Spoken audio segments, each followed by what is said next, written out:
नमस्कार. श्री स्वामी समर्थ. जय जय स्वामी समर्थ. श्री स्वामी समर्थ. जय जय स्वामी समर्थ. बघा मैत्रिणींनो, मागील व्हिडिओत आपण त्रिपुरारी पौर्णिमेबद्दल पाहिले, तर आज आपण कार्तिक स्वामी उत्सवाबद्दल बघणार आहोत. कार्तिक स्वामींच्या दर्शनाचे महत्त्व म्हणजे यश, समृद्धी आणि दारिद्र्य नाशासाठी हे दर्शन घेतले जाते. कार्तिक पौर्णिमेला हे दर्शन घेणे विशेष फलदायी मानले जाते, कारण या दिवशी कार्तिक स्वामी आणि कृतिका नक्षत्रांचे शुभ योग जुळून येतात. कार्तिक स्वामींचे दर्शन सर्व मनोकामना पूर्ण करण्यास मदत करते. कार्तिक स्वामींचे दर्शन घेतल्याने जीवनात यश आणि समृद्धी येते. हे दर्शन दारिद्र्य दूर करण्यास मदत करते. कार्तिक स्वामींच्या कृपेने सर्व मनोकामना पूर्ण होतात. कार्तिक पौर्णिमेच्या दिवशी कार्तिक स्वामींचे दर्शन घेणे विशेष शुभ मानले जाते, कारण या दिवशी कार्तिक स्वामी दर्शन पर्वणी असते.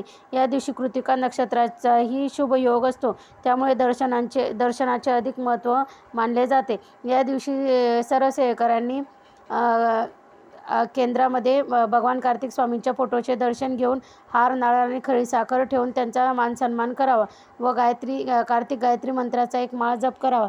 जर केंद्रात नसेल तर तिथं तुमच्या परिसरात कार्तिक स्वामी महाराजांचे मंदिर असेल तर तिथे जाऊन कार्तिक स्वामींना त्यांचे दर्शन घेऊन त्यांना हार, नारळ व खडी साखर ठेवून त्यांचा सन्मान करायचा आहे आणि एक कार्तिक गायत्री मंत्राचा जप करायचा आहे. तो मंत्र असा: ओम षण्मुखाय विद्महे महासेनाय धीमहि तन्नो षष्ठ प्रचोदयात.